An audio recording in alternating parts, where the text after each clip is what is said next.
I request our tech team to start the countdown so that we can start the meeting. Yes, sir. Yeah. So we are starting in 3, 2, 1. Please start, sir. We are live. Yes. So I would like to welcome everyone, especially our speakers, Dr. Sangeeta Dekar Goswami, ma'am, and Dr. Sujit Das sir, for our eyesight virtual meeting today. And I would like to give a brief introduction about both of our speakers. First is Dr. Sangeeta Dekar Goswami, ma'am. Saurabh, you are not audible. Oh, 1 minute. Sir. Yeah, I think now I am audible. Yes, sir. Yes. So first of all, I would like to give a short introduction of both of our speakers. First speaker is Dr. Sangeeta Dekar Goswami, ma'am. She is a senior veterinary surgeon from the Himalayan Eye Institute, Siliguri, and our Dr. Sangeeta is going to talk about evaluating the anti-VEGF drugs, molecular characteristic, and their impact on treatment success.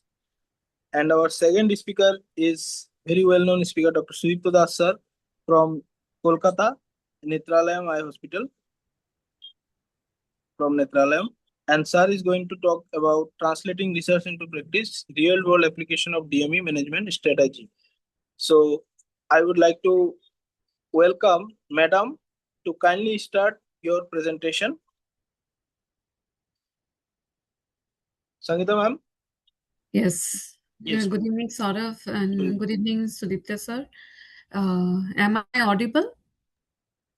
Yes, Yes, ma'am, sir. you are audible. And video is also coming. Yeah.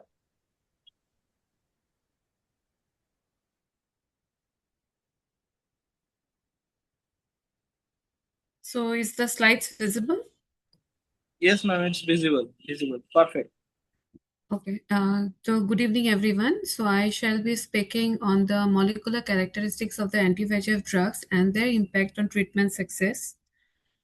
So we know that hypoxia is an important stimulus for the release of VEGF and placental growth factor, which usually acts by reacting on the receptors VEGF receptor 1 and VEGF receptor 2, thereby promoting angiogenesis and neovascularization and thus vessel leakage and edema. Coming to the molecular structure of the various anti-VEGF agents available, aflibercept is a recombinant fusion protein and which is engineered to act as a VEGF trap. Ranibizumab is an antibody fragment, bevacizumab is a full antibody, and brolucizumab is a single-chain antibody fragment, and faricimab, which is not available, is shown here, is actually an monoclonal antibody which has two binding arms, one for the VEGF-A and the other for the angiopoietin 1 receptor. Now, aflibercept was specifically designed for high affinity binding to both VEGF and placental growth factor. It incorporates domain from two VEGF receptors for tight binding of both VEGF and placental growth factor, preventing them from interacting with their receptors, that is VEGF receptor 1 and VEGF receptor 2, and thereby leading to the reduce in inflammation, neovascularization, retinal vascular leakage, and edema. The FC portion of the drug is responsible for extending the half-life. Now, aflibercept usually acts by inhibiting the various molecules like VEGF-A, VEGF-B, placental growth factor, and galectin-1. Now, 7 molecular factors determine how a drug interacts with the body. One is the binding affinity. Second is the half-life. Third is the potency, clinical targets, and the molar dose. Now, binding affinity determines how strongly a drug interacts with its target. Lower is the dissociation constant, higher is the binding affinity. Aflibercept was found to have a statistically higher VEGF binding affinity than brolucizumab and ranibizumab in a head-to-head study. Data from independent studies suggest that aflibercept has a higher VEGF-A binding affinity than other anti-VEGF agents and its native receptors. The VEGF-A binding affinity of aflibercept was almost 100 times more than that of ranibizumab. Potency determines the required concentration of a drug to produce a defined effect. Lower is the inhibitory concentration, that is the amount of drug which is required to reduce a biological activity by 50%. Increase is the potency. Aflibercept is significantly more potent than brolucizumab and ranibizumab in vitro. Half-life provides an insight into drug concentration in the body over a period of time. Larger the size of the molecule, it will take less time to clear from the body, and that is why we'll have a more VEGF suppression. Aflibercept, because of its molecular size, it is found to have a half-life of 9.1 to 11 days. Binding target determines downstream effects of a drug on disease pathology. The single target molecules which target the molecules include brolucizumab and ranibizumab, which both target VEGF-A. Dual target include faricimab, which inhibits VEGF-A and Ang2, and multi-target is aflibercept, which inhibits both VEGF-A, placental growth factor, VEGF-B, and galectin-1. So this is a slide which summarized more or less the molecular characteristics of the various anti-VEGF agent, whereby it is seen that aflibercept delivers comprehensive and highly durable target wherever it matters. Now, owing to the emergence of the various anti-VEGF agents, one needs to evaluate whether targeting additional pathways beyond the VEGF receptor pathway would further improve the efficacy outcome. We know that angiogenic factors play a critical role in the development of edema, retinal vascular permeability, inflammation, neovascularization, and vessel stabilization. The VEGF-A and the placental growth factors, it reacts with VEGF receptor 1 and 2, and thus it leads to increase in the inflammation and vascularization. There is another angiopoietin 1 and the Tie2 signaling pathway, which is responsible for maintaining the vascular stability. It is seen that during angiogenesis, there is angiopoietin 2 is upregulated and competitively binds with Tie2 receptors, and thus it leads to the affects the vascular stability. In high VEGF states, Ang2's antagonistic activity may promote destabilization of the blood vessels. In the low VEGF states induced by anti-VEGF treatment, Ang2 may have a limited relevance. Aflibercept is the most potent binder of VEGF compared with other available agents. Bayer and Regeneron have investigated the Ang2 pathway in combination with aflibercept in the RUBY and ONYX studies, which is meant for diabetic macular edema and neovascular AMD, and it has been found that navitoclax has a stronger binding affinity for Ang2 as compared to that of the faricimab. So navitoclax is a more potent inhibitor of Ang2 than faricimab. However, in the study, it has been found that when the combination therapy, that is navitoclax with intravitreal aflibercept, did not yield any additional functional benefit as compared to the aflibercept monotherapy at the end of 36 weeks. So this is the statistical diagram where the mean BCVA change in both the studies at the end of the 36 letters in both the groups with the aflibercept and the navitoclax and the aflibercept monotherapy alone was seen to be more or less comparable.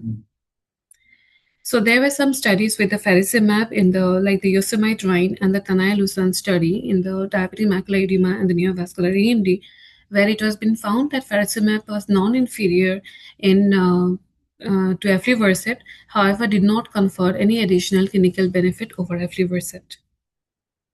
Avenue clinical study was a study which was done to compare the various ranibizumab and faricimab across various regimens in around 36 weeks, but it has been found that the faricimab failed to meet the primary endpoint of superiority to ranibizumab for BCVA gain at week 36.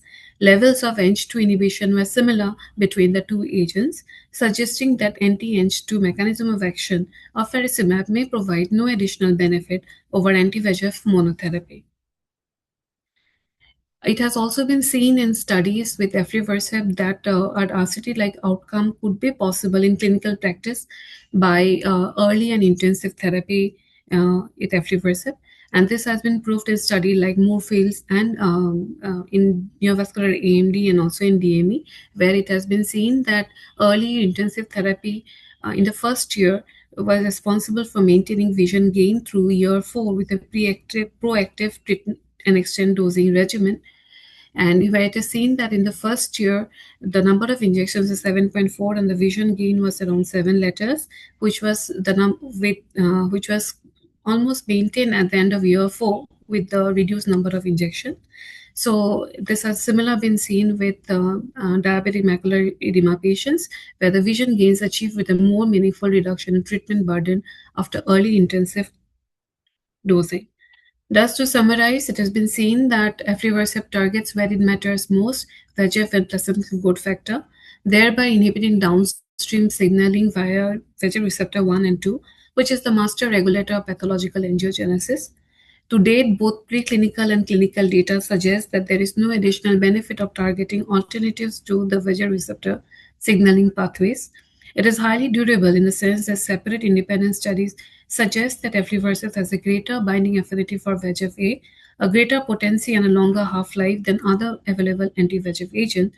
These factors contribute to the strong VEGF suppression seen with aflibercept. Thank you.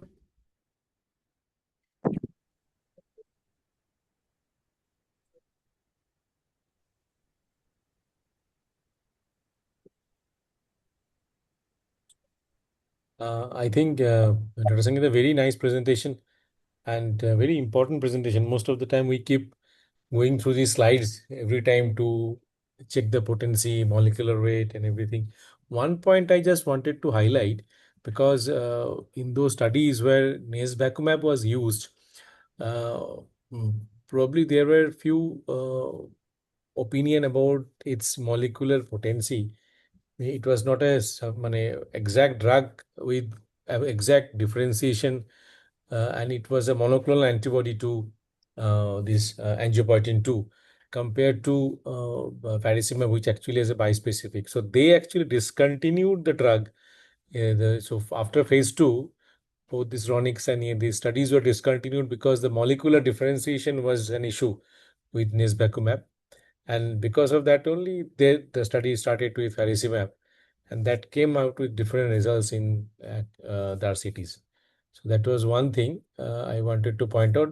Because of that molecular differentiation issue, Eylea was effective, and that was the study result. So there was actually no difference between the combined group as well as the aflibercept group. So that was one thing I just wanted to highlight. Otherwise, very important presentation. A lot of times we need to remember few of the data of these presentations. Thank you. Thank you, sir. So, Saurabh, shall I go ahead with my presentation? Yes, sir, definitely. Mhm. Definitely.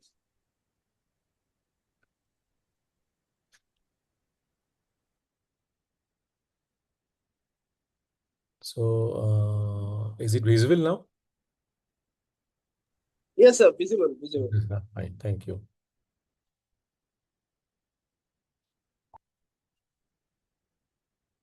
Okay, so good evening. I think very late academics. So we'll be having a presentation on translating research into practice, real world applications of DME management strategies. So I'll go in brief about most of the studies we are aware, few of the real world studies where aflibercept was used and how the clinical scenario changes with the application of this knowledge in few of my patients. So these are disclaimers. So I Sir, think yes. your slide is not moving, sir. There is a pop-up in the screen where to continue to share this keynote window. Pop-up is coming. Yeah, now it is okay. Now it's okay, but if I'm doing full screen, then it's Yeah, going. I think I'll keep it like that only then. Okay. one time you can do full screen. We will just check once. Now is it coming? Yes, it is coming. Now again pop-up has been Continue to share. continue to share. Yes. Now okay, sir. Is Now it changing? not changing. Not changing. Yeah, now changing. Okay. That once, Hold on. then I'll keep it like this only. Okay, Yes, okay, yes. sir. But the only thing is that the animations will not come. But here to it's showing it's coming. So, tech team, can you guide something so that this pop-up is not clear? Now, is it coming now? Yes, Yes, sir. it is Perfectly coming, working. perfectly. Now, Okay, fine, fine. So the limitations in clinical trial and designs, probably it's because that we have a broader patient population uh, compared to real world studies, and most of the time these trials may not represent those seen in routine practice. And there is a lack of consciousness definitely on the ideal treatment regime of DME with various approaches like monthly injections, whatever policies we all give injections. And results do not fully reflect the real world complexities of the disease and its management, because it's quite stringent inclusion criteria being followed in all these studies.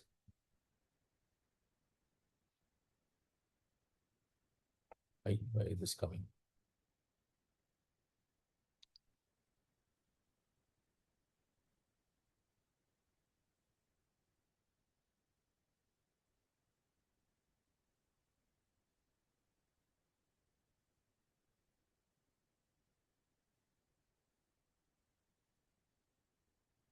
Let's check once more. It's actually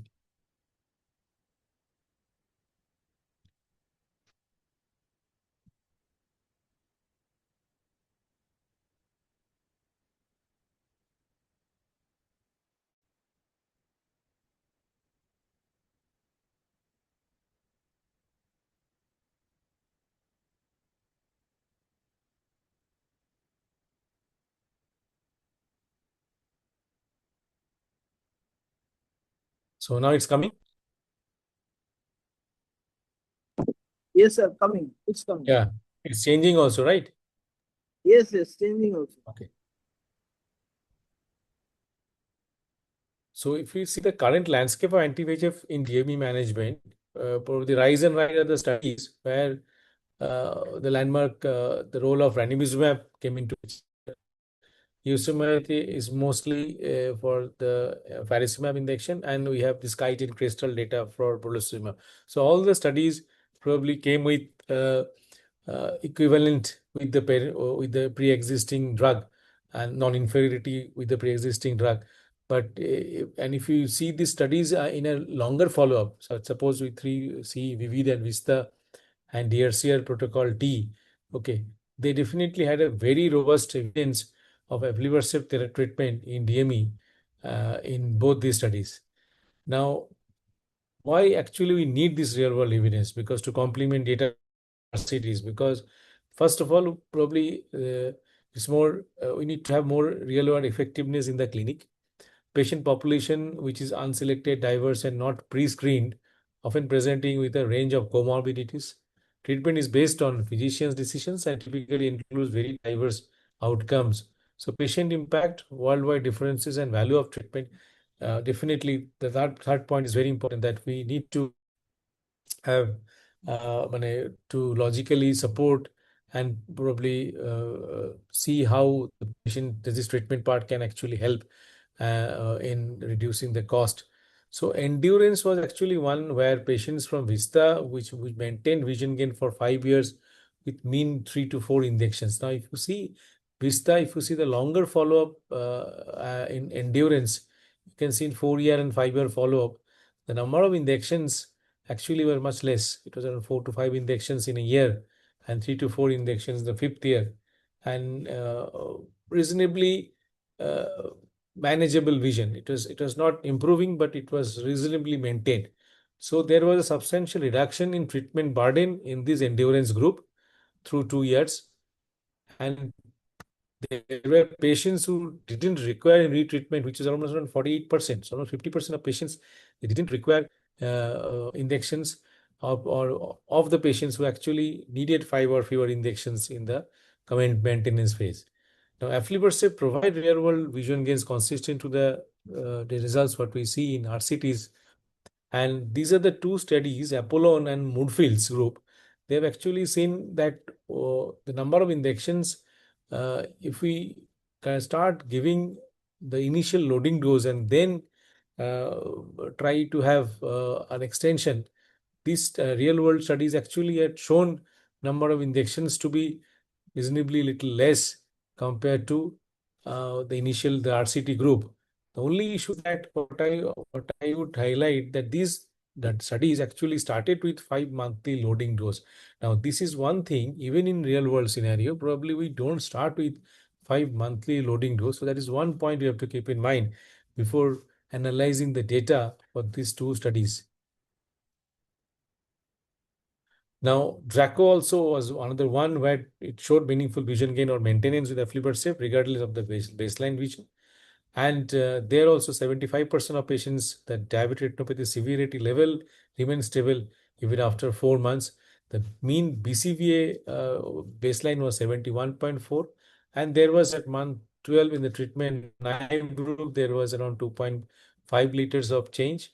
And the patients who actually had baseline vision of less than 70 liters, the mean BCVA change at month 12 was around 7.3 liters. So this was the data from Moorfields Eye Hospital and the FRB registry, which showed that the number of injections, if we see in the total cohort, was around 6.9 at month 12. At poor baseline visual acuity is commonplace in up to two-third patients in clinical practice. And when these compared to patients with ranibizumab, and you can see that the adjusted visual gain from baseline to month 12 in eyes where the initial vision was less than 68 liters was significantly higher in eyes receiving aflibercept than in those receiving ranibizumab, which actually reflects the protocol T data. Now, this was a study by our Debulaldas about they have tried this aflibercept and dexamethasone implant for recalcitrant DME in pseudophakic eyes, and that 1 year outcome showed that both aflibercept and dex provide similar visual and central macular thickness improvement in recalcitrant DME. But what they have seen that IVA leads to more than 3-line vision gains. So that was very important. Aflibercept actually had more vision gain, but that required more injections and follow-ups. It's quite obvious because anyway, you're not going to repeat Ozurdex at least within 3 to 4 months, but a lot of times anti-VEGF has to be repeated. Where this study highlights very important thing that in this recalcitrant group, the vision gain was more with the aflibercept population compared to DEX implants. This was the consensus about aflibercept, and here also they felt that persistent DME with less than 12, a different anti-VEGF should be considered, and they have actually suggested a switch to ranibizumab or aflibercept is recommended, and if on ranibizumab a switch to aflibercept was advised. The first one was bevacizumab. So the international recommendations almost in amongst all the groups actually have shown that presenting vision, if it is less, probably anti-VEGF group at that point of time. This was the meta-analysis which showed that providing a level 1 evidence-based review of anti-VEGF agents, and they have included 24 studies, more than 6,000 patients, where they have seen that for every 1,000 people treated with aflibercept, 92 fewer would gain 3 or more lines of vision acuity at 1 year if treated with ranibizumab. So that was one very important analysis, because this meta-analysis definitely has a very good scientific basis. There are other meta-analyses which also supported the role of aflibercept and providing favorable treatment for patients with diabetic macular edema. See, these are some article published in PLOS. So that is also reflecting the same data. Now, the international guidelines and recommendations definitely shows this. We have plenty of guidelines now. I'm not going to details, but these are the all guidelines which was published till to 2019. So maybe there are a few other drugs to be added in our studies to see how it goes. The hierarchy of the evidence-based medicine pyramid, if you can see, the highest level of evidence definitely are the systemic review or the meta-analysis, and the individual RCTs, there are 1B. So when we actually have a very good evidence-based decisions for patient care, it is essential to select the highest level of research. So that's probably the Cochrane meta-analysis stands tall wrong in these conditions. Now, these are the protocols which are in the DRCR net protocol. Aflibercept is being used in multiple protocols. We are not probably having access, or we do probably don't follow all the protocols because few of the protocols probably didn't have that robust data, or maybe in real world scenario probably we have not been able to prove the RCT's data with aflibercept, but definitely protocol T, protocol V, and definitely protocol W also has definitely a role. Now we have these treatment regimes which we follow with anti-VEGF, all targeting to find balance between reduced treatment burden and delivering better outcome. So loading and PRN probably are the most common one. That's mostly I would still feel that in DMEs, one loading plus PRN is not to be followed. Three loading plus PRN definitely has an age. Fixed dosing, I think for increased treatment burden, it's not very easy to follow. 5 loading and bi-monthly, which was being initially suggested for aflibercept, is probably very less followed amongst real world practices. And loading and treat and extend is, I think, the probably the protocol to be seen and followed in all patients in future. I'll go in few cases. This was a naive DME patients where we are focusing on functional outcome. A 62-year male, vision right eye 624 N12 with effort, left eye 612 N8. Both eyes had cataract, diabetic hypertensive, and right eye had a PDR, status post PRP. So this is a patient who had 618 N12, left eye 612 N8. Right eye had a central intraretinal cystic changes. We started with 2 injection aflibercept, and vision actually improved to 6.9 and 6. This patient, you can see the cyst also is getting reduced in size. This patient after third aflibercept had 6/9 and 6. Left eye was doing well, though the cyst was still there, but this patient was on a very constant follow-up. Now, early intensive treatment, which actually we showed into data about the Moorfields and Apollon, they actually had number of 5 initial monthly doses were not administered during this study. So if you see the left side, the Moorfields and Apollon with the intensive therapy followed by an extension. Here, this Sivala and Karn et al. Group, they also have given injection. Number of injections were definitely slightly less, but what it's being highlighted that the initial monthly doses were not there in the right side compared to the Moorfields and Apollon group. So number of injections, though it was around 1 to 2 injections less, the visual gain was definitely significantly lower compared to the Moorfields group. This second case, a 53 female diabetic on lowering drugs and PDR CME, left eye had a complicated cataract, decent control of diabetes. This was the right eye when I started giving aflibercept with a vision of 636. And this patient, I usually prefer to have a loading dose for this sort of patients with significant edema. And these patients really do well with the loading dose. You can see with after 3 injections, edema was subsequently definitely significantly less. The exudation part also was much reduced here, 6/9. But there was around 16 weeks after the third injection, there was a mild recurrence. You can see after 20 weeks, 6/24, when it was significantly more, we started giving injection again. 6 months, 6/9, and 8 months, this patient with aflibercept, on 4 injections in the first year, almost at 8 to 10 months, he was almost having a very normal looking retina with very few exudates now and dry. And this was 1 year when he again had a recurrence, 6/18.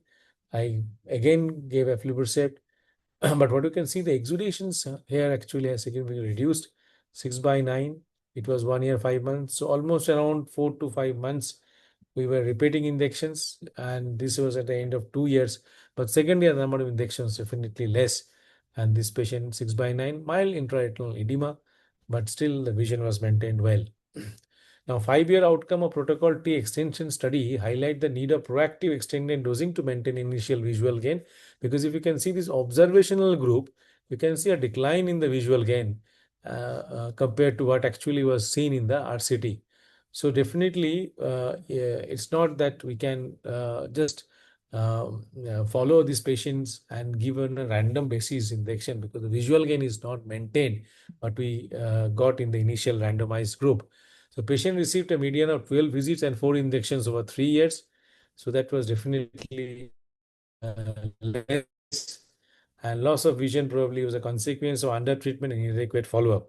So endurance, actually, what I've shown these results, they had a mandatory and continued follow-up. So patients from Vista receiving aflibercept had a mandatory follow-up and injections as and when. So endurance actually had number of injections which are less, but the visual outcome was not much less compared to the Vista RCT group. So these patients has a substantial reduction in treatment burden. 25% of patients required no retreatment, and 48% of patients received 5 or fewer injections, which was definitely much less compared to the RCT group. And these patients did really well. So this, when we treat these patients with aflibercept 3 to 4 months of durability and long follow-up, this was a 51-year-old male, 6x6, N6, right eye, left eye 6/6, right eye had PDR, left eye status post PRP. So these are the conditions where patients relatively asymptomatic can actually have advanced retinopathy. Both eyes status post PRN, eccentric 3 times, Eylea right eye twice in last 16 months. This was during the COVID period, and both eye had a CME. Now, this patient, having reasonably good vision, had a very significant edema, central edema fovea involving intraretinal fluid. In 2022, right eye was given aflibercept 2 injections. After 6 months, it's flattening, persistent fluid. Left eye 6/6, but you can see down the lane, at the end of 6 months, the left eye started having some fluid accumulation, which was not there in the beginning. And this was in 2023, 6/6, 6/9, left eye, aflibercept. Left eye we injected because it was definitely CME was more. After 4 months, again there was injection. This patient actually was on injection aflibercept in both eyes at a gap of around 4 to 5 months. It was 2024. Now we started on PRN aflibercept, and 3 to 4 monthly injection was mostly happening in the right eye. Left eye was actually having a little frequent recurrence of fluid, and it was a little more compared to the right eye. So this was 2025. You can see right eye is reasonably better. Injection free for 8 months. Very little fluid. Vision was maintained to 6 parts. We waited. Left eye actually has a recalcitrant fluid. So this patient, if you can see, right eye really did well with 3 to 4 monthly in the aflibercept and still maintaining well. This was on end of 2025. Left eye did well for almost 3 to 4 years before appearing to be non-responder. So a lot of times we see patients, both the eyes doesn't behave equally. So this patient, I switched to faricimab in the left eye, and right eye was on aflibercept. So he actually on PRN aflibercept in the right eye and PRN faricimab in the left eye now. So aflibercept in switch on challenging cases, insulin-dependent diabetes, hypertensive man, BCVA, counting finger in the right eye, left eye 6/9 and 6. Right eye had a PDR, dispersed hemorrhage, so vision was less. Left eye also had a PDR, but vitreous hemorrhage was definitely less. EME. Both eye had PRP multiple sittings, and both eye had status post ranibizumab biosimilar in the past. This was in June 2021. Right eye had a counting finger, vision, foveal plaque. Left eye 6/9 and 6.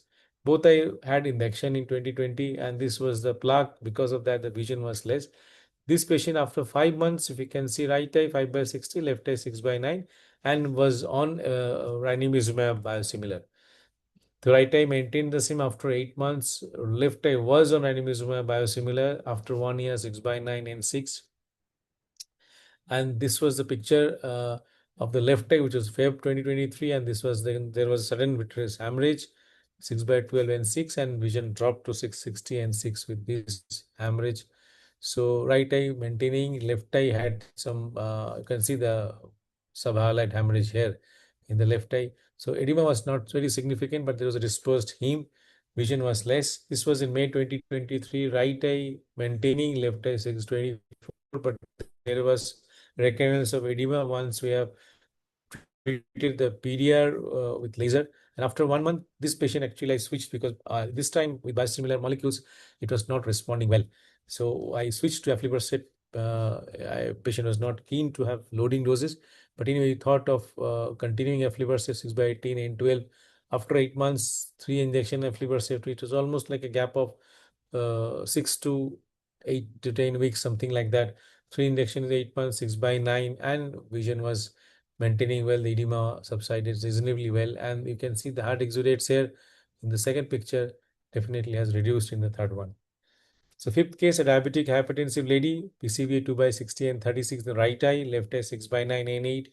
Right eye had PDR with dispersed hemorrhage, left eye also had PDR with CME.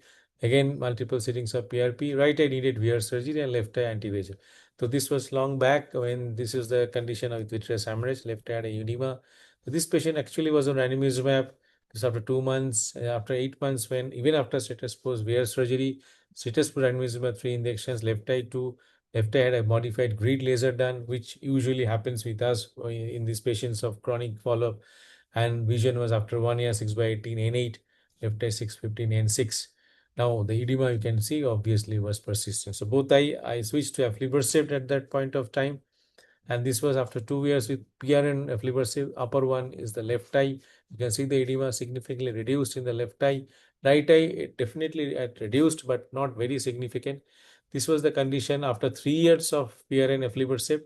So this patient was on aflibercept PRN 3 to 6 months post ranibizumab. Right eye had 7 aflibercept in 3 to 5 years, and left eye had 6 in this period. Reasonably decent diabetic control in A1C was less than 8. But if this was in late 2024, right eye actually maintained a 6/12 and 18 vision, some amount of lamellar defects, some chronic infraretinal cystic changes. Left eye Cetespos after 2 months. Left eye also had some amount of fluid, but this patient actually was not very keen for Ozurdex, because that was a time when I advised her to switch, but she was maintaining vision. She was not very keen to switch. So we thought of waiting, and this patient was doing reasonably well even after that, though some amount of fluid is still there in both eyes. 60-year male, early nephropathy, both eye NPDR, right eye heart exudate plaque at the macula, and this patient also had ranibizumab biosimilar in the past in both eyes. This was the plaque in the right eye. We can see 5/60 and 24 Cetespos ranibizumab biosimilar, both eyes Cetespos focal laser, and both eye had PRP. And this was the left eye. You can see after focal laser, because that time vision was maintained. So I did a focal laser 6/9, but this is the time when there was some amount of recurrence of edema. You can see some amount of hemorrhages coming up. Aflibercept I started 6/12, 6/9. This was because being one-eyed, I insisted on loading 3 injections, and this was 6/6 after injections. So much better picture. You can see definitely the hemorrhage also have resolved. So this I actually had a PDR after. There was a gap. There was a vitreous hemorrhage. Did a VR surgery with injection aflibercept and recurrent edema again after 6/24. This is the patient, a vitrectomized eye, which responded really well with aflibercept. So it's not that every time we need to give Dex implants. So aflibercept also does really well in these conditions where the vision improved to again 6/9, though the fluid was little there in the left eye. So protocol T and multiple studies already have shown that it helps, aflibercept helps when the initial visual acuity is less. This is a patient where the vision was less than 20/40, 49-year-old male, 5/60 and 24, left eye 6/36, N18, right eye had a heart exudate plaque, PRP, vitreous hemorrhage, and this patient actually had a uncontrolled diabetes of more than 9. This was the condition in the right eye. You can see vitreous hemorrhage, heart exudate plaque. This is in Feb 2022 when the left eye we started giving injection because of this large CME and NSD. Left eye had some hemorrhage also after that, but vision was better 6/12 with aflibercept and laser. This was in June 2022. We continue with injection, and this was the response with injection.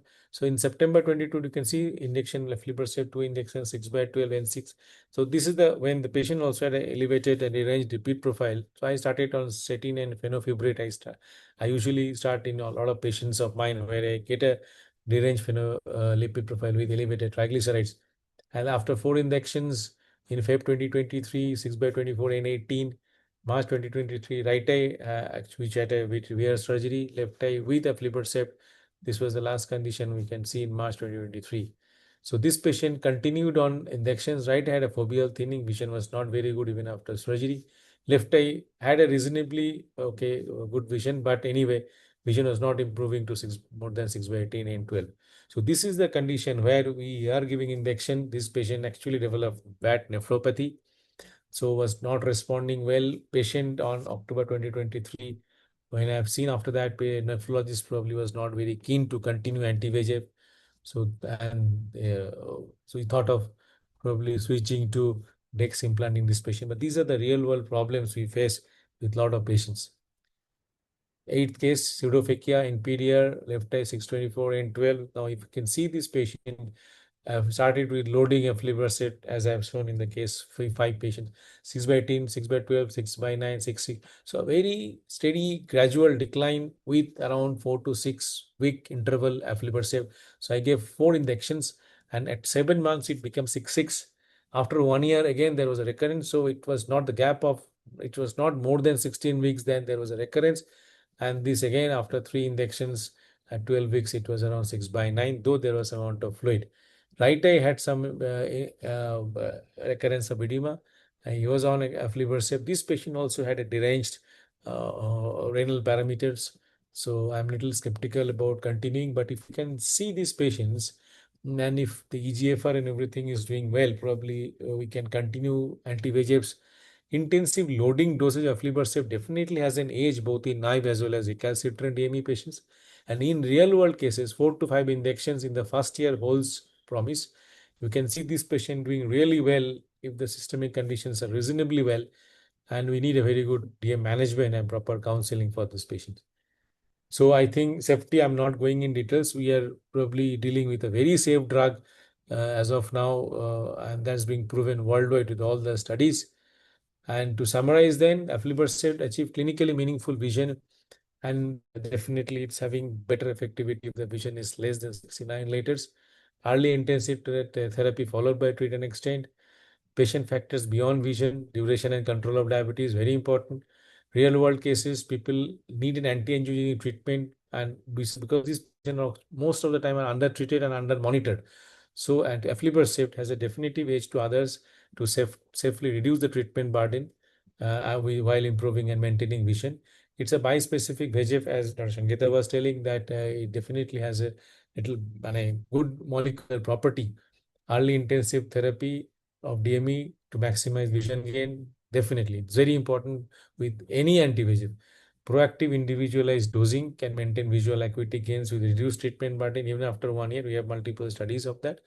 And real world have shown aflibercept leads to good visual and anatomic outcomes in clinical practice that are consistent with those reporting in the RCTs. I think we have seen a lot of clinical cases. You probably all of you must be having similar experiences. Thank you so much for your patient hearing. I think I have crossed my limit. I'm extremely sorry for that. Thank you.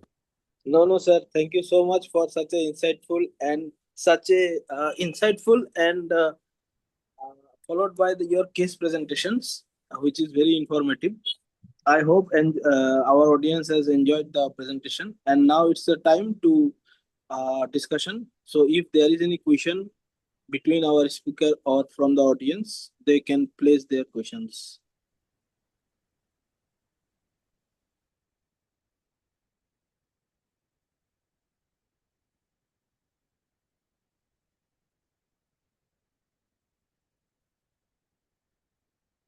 I think I will ask Dr. Sangeeta that what are the challenges she faced now while treating naive DME patients?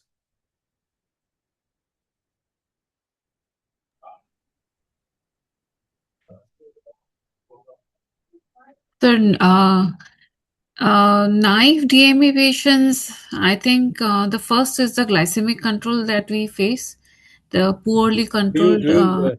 Definitely, absolutely. And second is the compliance, definitely. They do come for the loading doses, yes, but in majority of the patients, after the loading dose is complete, we usually lose the patient. They turn up, but once you again ask the patient to go for another shot of injection, I think we are losing out on majority of the patients. So, But do you start aflibercept in your naive patients? Or if Yeah, and if you yes, start sir. with aflibercept, how do you counsel the patients?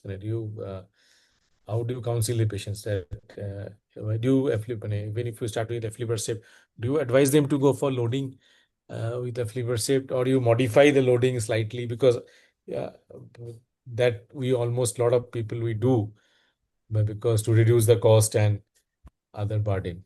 So do With aflibercept also, sir, we have started on the loading dose. Initially, we had given as a PRN the aflibercept. We always ask the patient to come for follow-up, and then we see the what is the vision and how the patient has fared. If there's the already reduction, then we ask the patient to treat and extend, like with first a PRN loading single dose, and then we ask the patient for a PRN dosing. But now with many patients, we have seen that if we go for the loading doses, as you have also mentioned, that the patient fare well with the CFT reduction has been found to be quite, it is quite durable.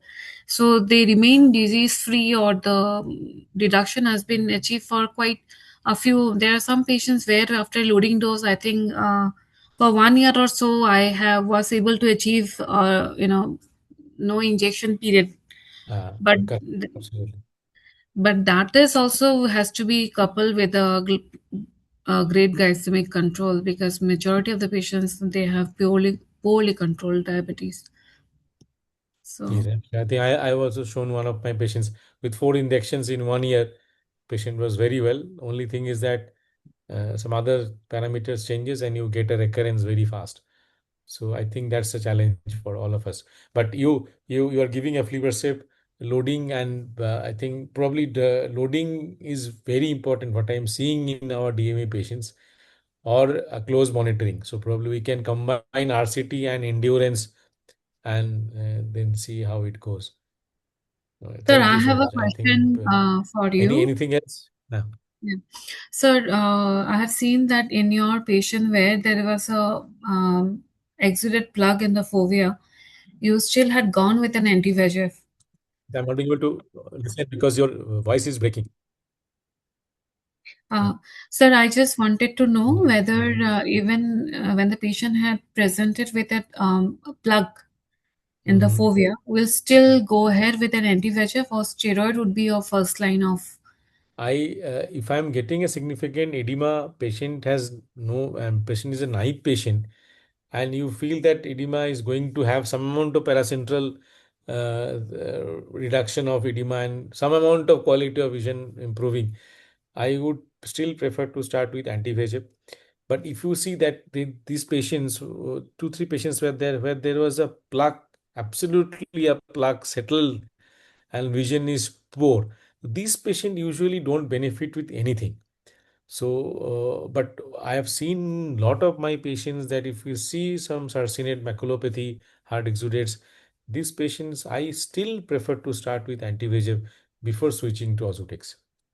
So I somehow start with anti-VEGF because you have seen lot of these patients actually the exudates also have reduced with anti-VEGF.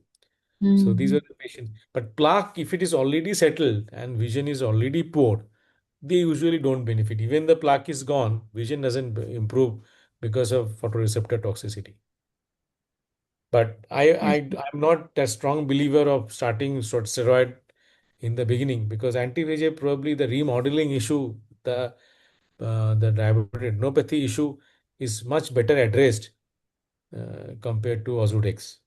So I still prefer to start, and at least I'll try with 2 injections before switching to A, until unless there is a specific indication with a large CME, pseudophakic, not being able to afford, or maybe had injection in the past, have some renal issues, uh, some nephropathy conditions, little very poor glycemic control. I would prefer to start with steroids instead of anti-VEGF. Okay, sir. Thank you.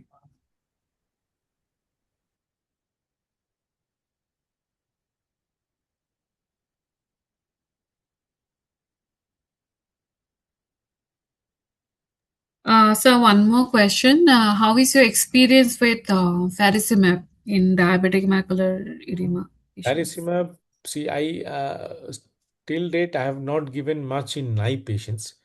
So mostly I've given in recalcitrant patients. But I have a mixed experience. So a few patients actually did really well. Few patients. But what I would highlight then in faricimab, the minimum injections are probably 3 to 4 in DME. So faricimab, what I have seen in recalcitrant patient also, that loading with single injections, I have not got a very good result in DME. Naive, I have tried in few patients. Only thing is that probably I feel that because of this bispecific molecule, I feel this effectivity actually is little late. The angiopoietin 2 effect starts little late. So little more injections compared to aflibercept to begin with. And these patients do well with time. Uh, Maybe 2 3 injections you will see compared to any other anti-VEGF. I feel that this takes little more time to settle down. So number of injections are little more. Initial injections are definitely little more with faricimab compared to aflibercept. But Okay, sir. some patients actually, even I have having patients who had not responded with Ozurdex, had responded with faricimab, but a little mixed, yeah, because the number of injections are not that great in DME. I have started giving. They say I don't have proportionately similar amount of patients naive and recalcitrant. Maybe we have little skewed to recalcitrant group compared to naive. Sir, in Are cases you where, giving? Are you giving faricimab in? yes, sir, we How have. how is your result? How do you feel? Same in the naive patients, I have not given faricimab. We have usually reserved it for the recalcitrant cases. Mhm. I feel कि they in a few of my patients, no doubt, it is the DMA is still recurring. But yes, but it has been found to be quite a good drying effect, but it takes a little longer. It is just not in 1 month that it dries up, but Correct. Correct. it takes a So I little think longer. for them, the number of injections anyway they have a policy, so it becomes easier. Aflibercept, I think we'll wait for these patients to think of planning the Eylea HD once it is launched in India to see how it goes. That will be one thing to look after. So there is one more thing. If there is a treatment naive patient with cercinates, do Mhm. you give only anti-VEGF or do you combine it with a laser therapy, focal laser? See, I'm not doing focal laser of late because I usually prefer to do focal laser after angiography. So I usually do only the focal to MS, mostly the parafoveal ones. And if it is not responding well with anti-VEGF, and you still feel that a parafoveal edema is significant to cause vision loss, otherwise I'm not doing focal laser that much nowadays compared to what we used to do before. Because a lot of times you will see the microaneurysms also are reduced Yes, yes. after anti-VEGF. So the leaking ones probably will be there. The non-leaking ones will probably disappear. So now these all anti-VEGFs, they have a good reduction of DRSS. So that is one point I feel that focal laser becomes a little tricky without an angiography. So Mm. I was a big fan of focal laser, but I have reserved it for less number of cases nowadays. But parafoveal, definitely, if you see a CFT around 300 and the parafoveal 400, 450, have already given one injection, you still the visible microaneurysms, worth trying giving injections, but there are different opinion about that. Yes.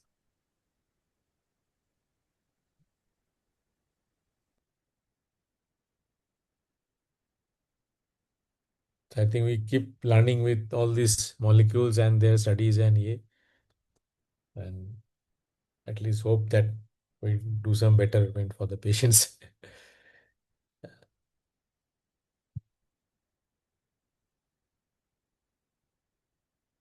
I think we don't have any question in the chat box, right? So in that case, If it is no more questions, Yes, then sir. we can find out. I think there is no more question. And today it's a very interactive discussion. And we will like to grab this kind of opportunity in near future also. And thank you very much for coming, Sudipta sir and Sangeeta ma'am,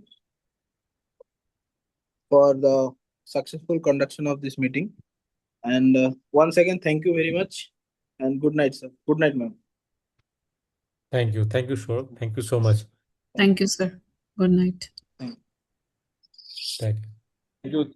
Thank you, Sangeeta. Thank you so much. Thank you. Good Yeah. night. Good night. Good night. Good night, ma'am.